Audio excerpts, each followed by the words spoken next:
కానీ శిష్యులు కానీ అటువంటి హతసాక్షులు అయ్యారంటే దాంట్లో ఏదో ఒక మజా ఉందన్నమాట.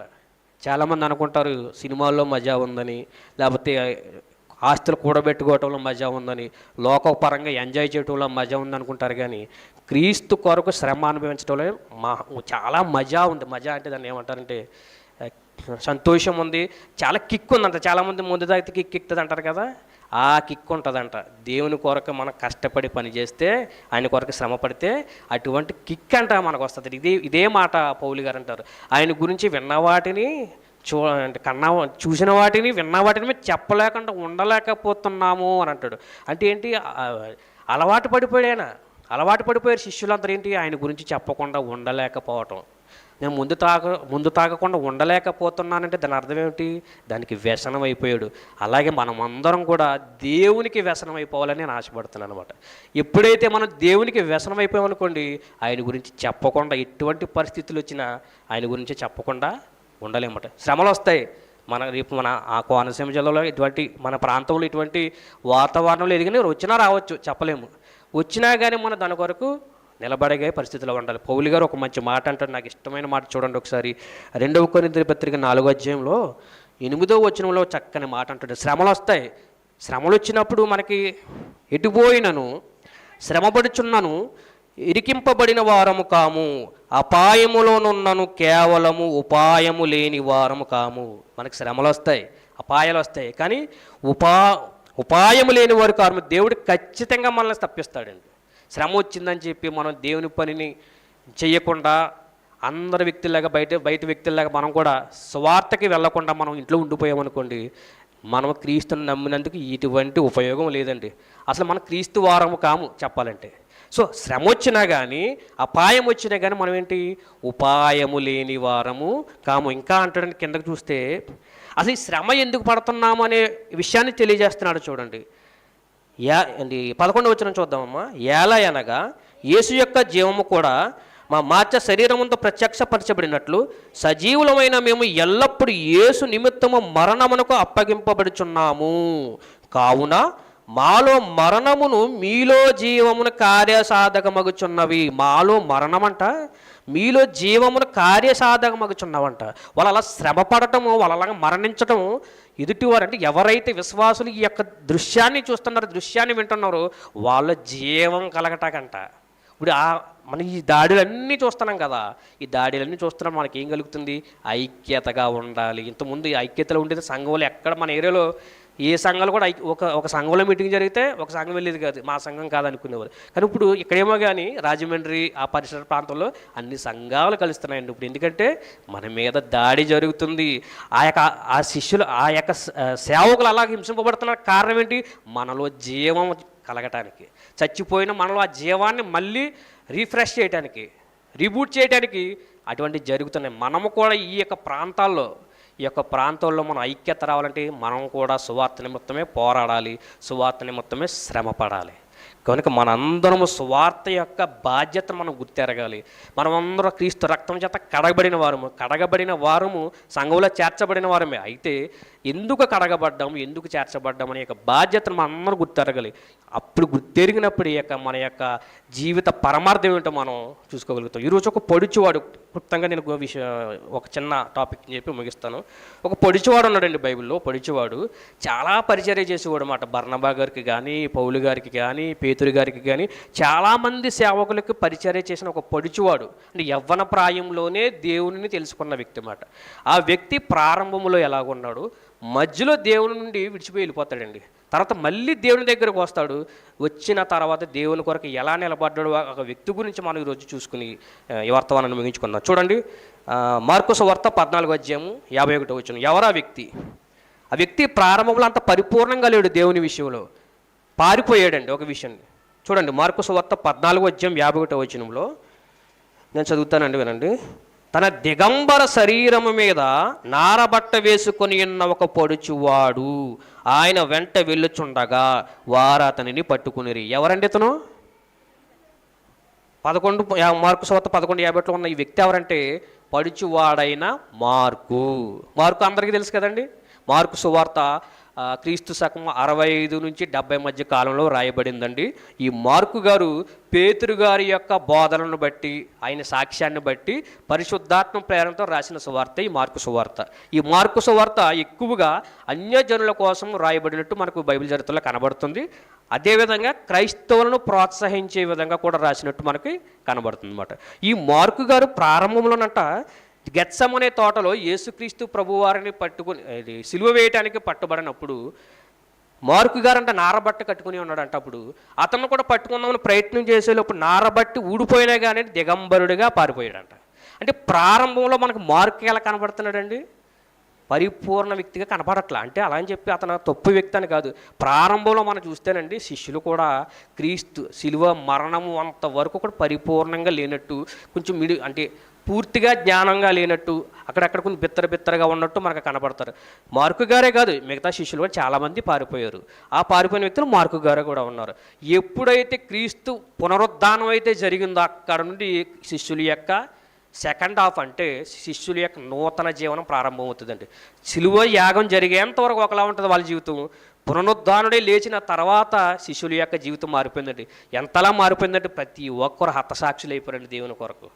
సో ఈ మార్కు గారు కూడా ప్రారంభంలో అంటే సిలువ యాగం జరిగేంత వరకు కూడా అతను అపరిపూర్ణుడిగాను, కొంచెం బిత్తరగా పడిచేవాడు కదా.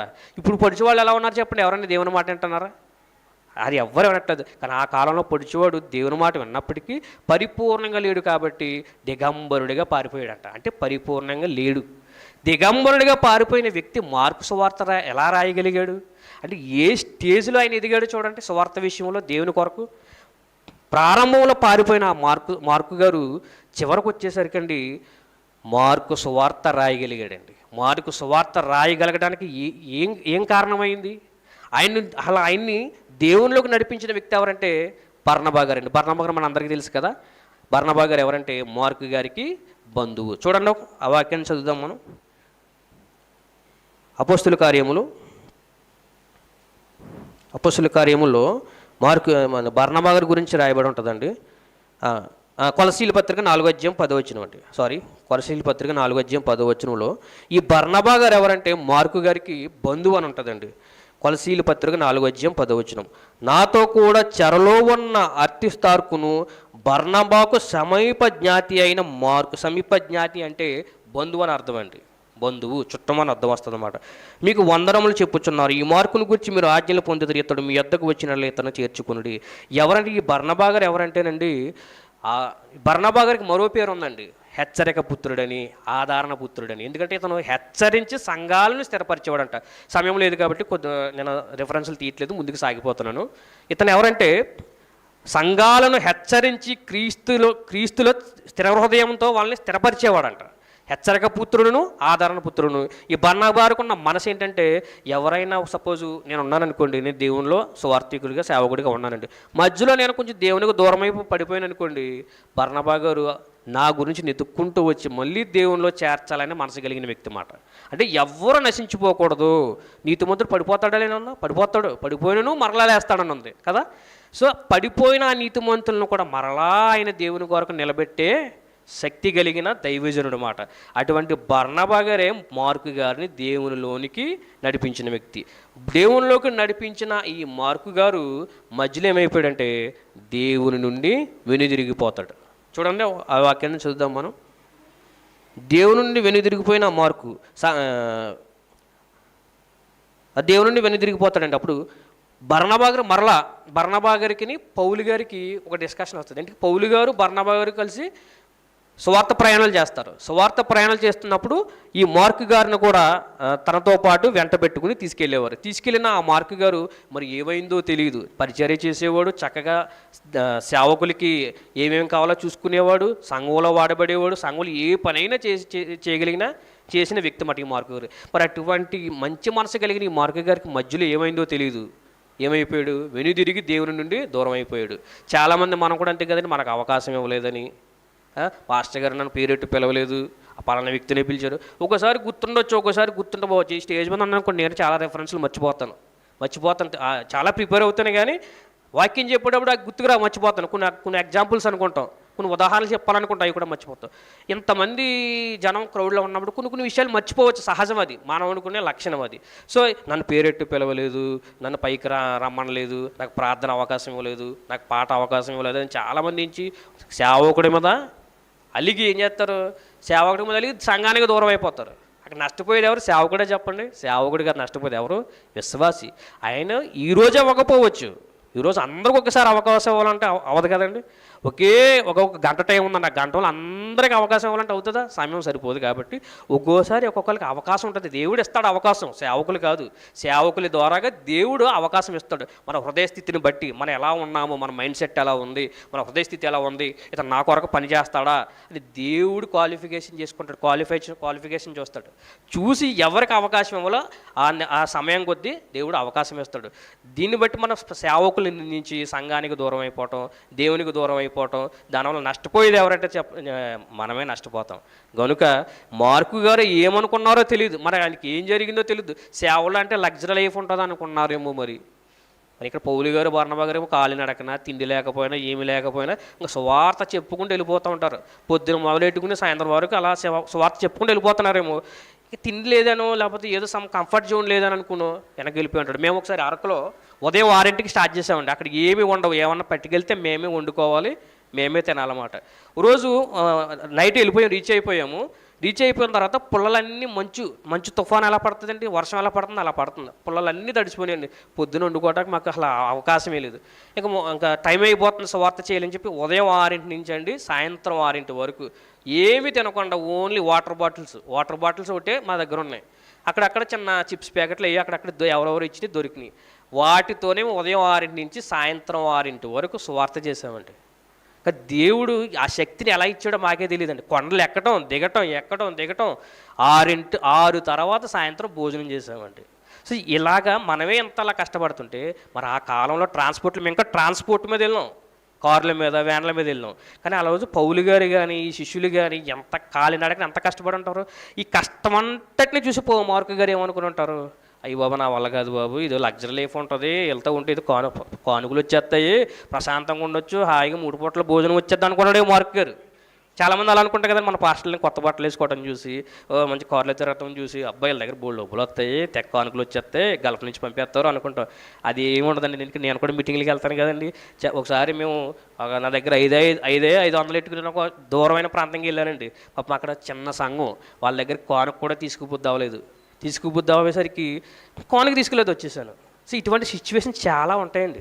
సేవకులు అంటే ఏదో లగ్జరీగా ఉంటుంది, ఇంకా కానుకలు వచ్చేస్తాయి, చక్కగా మంచి లగ్జరీ ఫుడ్ పెడతాను అనుకుంటారేమో, కానీ పైకి అలా కనపడతారు, కానీ చాలా కష్టం ఉంటుంది.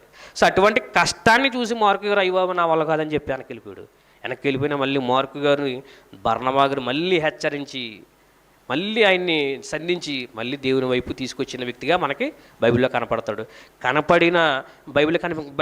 బైబిల్లో కనిపించిన ఆ మార్కు గారు తర్వాత దేవుని నుండి వెనక్కి తిరిగి వెళ్ళినట్టు కానీ సువార్త యొక్క భారాన్ని అర్థం చేసుకుని ఆయన పేతురు గారి యొక్క బోధలు విని, పేతురు గారి యొక్క సాక్ష్యాన్ని విని, పేతురు గారికి సహచరుడిగా ఉంటూ ఆయన మార్కు సువార్త క్రీస్తు శకము 65-70 సంవత్సరాల్లో రాశాడండి. చూడండి, ప్రారంభంలో మార్కు ఎలా ఉన్నాడో దిగంబరుడిగా పారిపోయాడు, పిరిగివాడిగా ఉన్నాడు, మధ్యలో వచ్చాడు, దేవుని కొరకు నిలబడ్డాడు. కానీ ఎందుకో ఈ యొక్క సువార్త కష్టాన్ని, శ్రమను అనుభవించలేక ఏమైపోయాడు, వెనుదిరిగిపోయిన మార్కు మరలా దైవజనుడైన బర్నబా గారి చేత బోధింపబడి మరలా దేవుని దగ్గరికి వచ్చి ఏమయ్యాడండి, స్థిరపడ్డాడు, తన హృదయాన్ని స్థిరపరచుకున్నాడు, సువార్త కొరకై తన యొక్క జీవితాన్ని అర్పించుకున్నాడు, మార్కు సువార్త రాయగలిగాడు. ఒకసారి చూద్దాం, ఆయన మరలా వచ్చాడా అంటే మనకి కనబడుతుంది 2 తిమోతి 4:11 2 తిమోతికి రాసిన పత్రిక 4:11 లోకా మాత్రమే నా యొద్ద ఉన్నాడు, మార్కుని వెంటబట్టుకుని రమ్ము, అతడు పరిచారము నిమిత్తము నాకు ప్రయోజనకరమైన వాడు, తుకికుని ఎఫెసునకును పంపితిని. ఫిలిమోనుకు రాసిన పత్రిక 1:24 కూడా నా జతపాని వారైన మార్కు, అర్తిస్తారుకు దేమాలోక వందనములు చెప్పుచున్నారు. ఇక్కడ మళ్ళీ ఆయన దేవునిలోనికి రావటం, పౌలు గారితో మళ్ళీ ఆయన సువార్త ప్రయాణంలో ఉండటము, తర్వాత మార్కు గారితో సహచరుడిగా ఉండటం, పేతురు గారితో సహచరుడిగా మార్కు గారు ఉండటం మనకి కనబడుతుంది. సో మార్కు గారు తన యొక్క తప్పుని తెలుసుకున్నాడు, తన యొక్క తప్పును తెలుసుకుని తను ఎందుకు వెనక్కి వెళ్ళిపోయిన విధానాన్ని తను తెలుసుకుని, నేను తప్పు చేశానే, నేను దేవునికి వ్యతిరేకమైన పాపం చేశానని అనుకుని అని తెలుసుకుని మరలా దేవునిలోనికి వచ్చి ఆయన మరల ఎక్కడ తప్పు చేయకుండా మార్కు సువార్త రాయగలిగాడంటే ఆ ట్రాన్స్ఫర్మేషన్ చూడండి. దేవునిలో ఎదుగుతున్న ఈ యొక్క జీవితాన్ని చూడండి. మనం ఎప్పటి నుంచో సంఘానికి వస్తాము, సత్యవాక్యాన్ని వింటున్నాము, ఎన్నో మీటింగుల్లో మనం ఉంటున్నాం, కానీ మన యొక్క ఎదుగుదల ఎలా ఉంది? దేవుని కొరకు సువార్త చెప్పేవారిగా మనం ఉంటున్నామా చెప్పండి? మనం విశ్వసిస్తున్నాము, యేసుక్రీస్తు వారిని విశ్వసిస్తున్నాము, ఆయన ఏందో మనకు నిత్య జీవం ఉందని, ఆయన ద్వారానే మనం పరలోకం వెళ్తామని, ఆయనే నిజమైన దేవుడని మనం విశ్వసిస్తున్నాం. కానీ విశ్వసిస్తున్నాం మనము ఆయన కొరకు ప్రకటించేవారుగా మనం ఉంటున్నామా? ప్రకటించడం అంటే స్టేజ్ మీదో మీటింగ్లో కాదండి, మనం బంధువుల మధ్య, మన స్నేహితుల మధ్య, వీధుల్లోనూ ఎక్కడ వీలు కలిగితే అక్కడ ప్రకటించేవారుగా మనం ఉంటున్నామా? చివరికి ఒక మాట చూద్దాం చూడండి. పౌలు గారు అంటున్న మాట 2 కొరింథీయులకు రాసిన పత్రిక 4వ అధ్యాయము 15వ వచనంలో నాకు ఇష్టమైన మాట అండి. ఇది నాకు చాలా ఇష్టమైన 15వ వచనంలో చివరి లైన్లో, మేము విశ్వసించుచున్నాము గనుక మాట్లాడుచున్నాము. ఇంకా దాని పైన అంటాడు చూడండి, విశ్వసించితిని గనుక మాట్లాడుతుంది. మనం విశ్వసిస్తున్నామా? ఖచ్చితంగా ఆయన కొరకు ధైర్యంగా మనం మాట్లాడాలా. ఎలా మనం రక్షింపబడ్డాము, రక్షింపబడితే ఎలాగ మనం పరలోకం చేరుకోవాలంటే ఈ భూలోకంలో మనం ఆయన కొరకు నీతిగా బతకటమే కాకుండా ఆయన కొరకు మనం ఏం చేయాలి, ఆయన గురించి చెప్పాలా వద్దా, ఇవన్నీ మనం తెలుసుకుంటే ఖచ్చితంగా మనం స్వార్థ బాధ్యత మనపై ఉందని మనం గమనించుకోవాలి. అందుకే అంటున్నాడు, మేము విశ్వసించుచున్నాము గనక మాట్లాడుచున్నాము. మనం ఎవ్వరూ మాట్లాడట్లేదంటే ఆయన గురించి, మన బంధువులతో కానీ మన స్నేహితులతో కానీ ఎక్కడైనా మనం మాట్లాడట్లేదు అంటే దాని అర్థం ఏమిటి? మనం ఇంకా అల్ప విశ్వాసులుగా ఉన్నాం, అంటే పూర్తిగా ఆయన మనం విశ్వసించట్లేదు. కనుక ఈ మాటలు వింటున్న మీరందరూ ఎవరైనా సరే దేవుని సువార్తను ఒక బాధ్యతగా తీసుకోండి. మన పనులందరికీ ఉంటాయి, పని ఉన్నప్పటికీ కూడా ఆయన పనిని మనం మొదటగా మనం పెట్టుకుంటే ఖచ్చితంగా ఆయన మనల్ని చాలా మెచ్చుకుంటాడు. మంచి నమ్మకమైన దాసుడా అని మనకి ఒక కితాబిస్తాడండి. కనుక ఎవరైతే ఈ వాక్యాన్ని విన్నారు, ఈరోజు మార్కు గారు ఎలాగైతే ట్రాన్స్ఫార్మేషన్ అయ్యారు, ప్రారంభంలో పిరికివాడు, మధ్యలో వెనుదిరిగాడు, కానీ చివరికి వచ్చేసరికి దేవుని కొరకు నిలబడ్డాడు. అదేవిధంగా మన మధ్యలో కొన్ని సమస్యలను బట్టో, ఏదో చిన్న అసూయని బట్టో, చిన్న ఏదో ఫీలింగ్స్ ఉంటాయి కదండి మనకి. మన ఊళ్ళో ప్రతిదానికి ఫీలింగే. పక్క వాళ్ళని పొగిడామనుకోండి, బాగా పాడామని, ఇతను పొగడలేదు అనుకోండి, ఇంకా ఆయన పొగిడాడు నన్ను పొగడలేదు, పాస్టర్ గారికి పార్షియాలిటీ ఎక్కువ, బాగా కానుకలు ఇస్తున్నారన్నమాట, అందుకే వాళ్ళని పొగుడుతున్నారు, అందుకే నన్ను పొగడట్లేదు, నేను కానుక ఇవ్వట్లేదు కదా అని ఇలాంటి ఫీలింగ్స్ ఉంటాయి. అటువంటి ఫీలింగ్స్ ఏమి ఉండవండి. రేపు నువ్వు పాడావనుకో నిన్ను కూడా ప్రోత్సహిస్తారు. ప్రోత్సహించేవారే క్రైస్తవులు అండి. ప్రోత్సహించేవారు ఖచ్చితంగా మనం ప్రోత్సహించేవారుగా ఉండాలి.